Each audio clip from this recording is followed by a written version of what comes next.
Assalamualaikum warahmatullahi wabarakatuh. Kembali lagi dengan saya Andi Setiabudi. Pada kesempatan kali ini dan sekaligus saya ingin mengajak kepada semua teman-teman dan tidak lupa kepada seluruh masyarakat yang ada di Indonesia. Bahwasanya pasti kita sudah tahu Pilkada serentak tetap dilaksanakan pada bulan Desember 2020 akhir tahun ini. Dalam hal ini tentu sangat menjadi perhatian khusus, sangat menjadi kontroversi di berbagai kalangan tanpa melihat latar belakang. Dalam hal ini saya ingin juga mengajak pada semua teman-teman, entah itu yang setuju ataupun yang tidak setuju. Tetap saya menghargai yang setuju ataupun yang tidak setuju pasti mempunyai pendapat sendiri, mempunyai cara pandang yang berbeda dengan satu yang lainnya. Meskipun demikian, kita pasti sudah tahu ya terkait dengan pandemik yang terjadi di Indonesia sekarang ini. Pandemik saat ini belum usai, pandemik saat ini belum selesai dan belum meninggalkan negara tercinta ini. Tentu dalam hal ini menjadi perhatian terpenting, menjadi sebuah kerjasama dari berbagai pihak tanpa melihat status sosial, tanpa melihat latar belakang. Tentu ini menjadi PR dan kerjasama semuanya tanpa terkecuali, terutama terkait dengan pilkada, yang mana tentu kita sudah tahu ya pilkada serentak pasti penuh dengan kegiatan sosial, penuh dengan kampanye dan lain sebagainya. Dalam hal ini saya juga berpesan terkhusus bagi diri saya pribadi kepada semuanya, baik itu yang mencalonkan diri ataupun yang memilih. Tetap perhatikan protokol kesehatan dari pemerintah, tetap menjaga jarak dan jangan sampai menimbulkan kerumunan di berbagai tempat. Tentu dalam hal ini saya juga berpesan kepada semua masyarakat, kepada teman-teman yang ada di seluruh Indonesia. Pada saat memilih calon, pada saat ingin mencoblos, tolong dilihat, diperhatikan dengan seksama visi misi di setiap calon. Jangan sampai kita tergiur hanya karena uang pada saat proses pencoblosan berlangsung.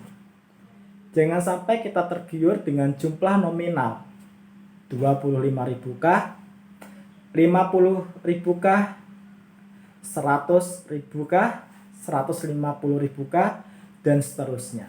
Jangan sampai kita tergiur dengan jumlah nominal. Yang terpenting adalah kita harus melihat, kita harus memperhatikan dengan seksama. Kita harus lihat lebih jernih lagi.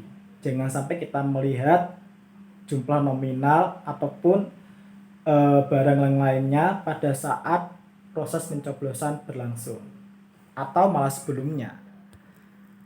Yang menjadi poin terpenting adalah apakah para calon pemimpin itu benar-benar merakyat atau hanya sekedar memanfaatkan suara kita. Jangan sampai. Oleh karenanya, tolong ya, jangan melihat berapa nominalnya, baik itu sebelum pencoblosan ataupun pada saat pencoblosan berlangsung. Kita harus lihat dulu nih, visi misinya apa, sesuai nggak dengan situasi dan kondisi pada saat ini, sesuai nggak dengan yang kita rasakan saat ini. Apakah ini hanya bagian dari permainan politik? Apakah ini hanya bagian dari memanfaatkan satu dengan yang lainnya? Apakah ini bagian dari pencitraan?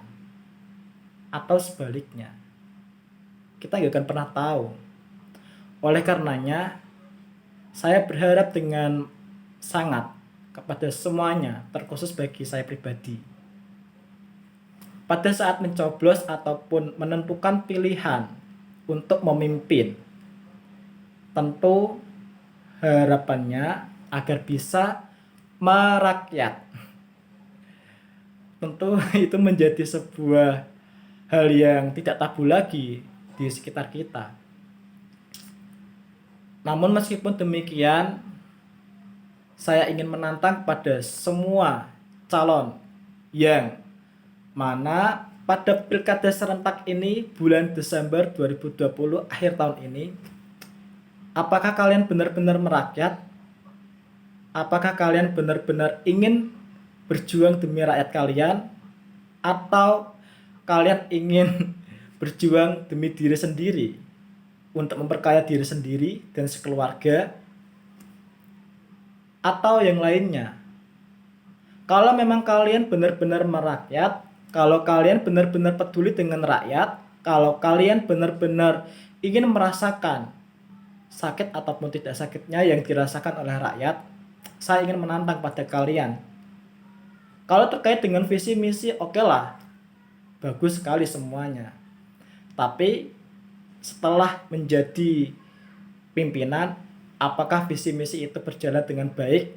Apakah visi misi itu berjalan sebagaimana mestinya? Atau hanya sebagai simbol formalitas agar menarik perhatian masyarakat? Oke lah, langsung to the point. Buat kalian ataupun calon pemimpin, jika memang benar-benar merakyat, jika memang benar-benar dari rakyat, saya ingin menantang pada kalian. Jika kalian jadi siapapun itu, maukah gaji kalian sepenuhnya diberikan kepada rakyat yang benar-benar membutuhkan? Jika memang benar kalian itu merakyat, pasti memberikan, dan sebaliknya. Saya nggak mau berbicara terkait dengan apakah kalian benar-benar merakyat ataupun tidak. Tentu dalam hal ini kita pasti sudah tahu jawabannya seperti apa dan bagaimana. Karena ini sudah menjadi suatu budaya tersendiri, karena ini sudah menjadi suatu kebiasaan di lingkungan sekitar kita. Tapi jarang ketika saya perhatikan untuk yang calon pemimpin yang sudah jadi, kebanyakan lupa dengan visi, misi, bahkan janji yang dikampanyekan pada saat pemilihan. Entah itu sengaja lupa ataupun benar-benar lupa, saya tidak tahu. Yang jelas pada saat ini yang dibutuhkan oleh saya pribadi ataupun rakyat terkait dengan kesejahteraan, apalagi di tengah wabah seperti ini, harus memberikan solusi terkait dengan situasi dan kondisi seperti ini. Bukan hanya janji manis, bukan hanya sekedar pemberian uang ataupun suap pada saat sebelum pemilihan. Oleh karenanya, saya ingin menantang hal demikian kepada Bapak Ibu calon pemimpin yang mencalonkan diri ingin menjadi pemimpin. Sekian dan terima kasih. Wassalamualaikum warahmatullahi wabarakatuh.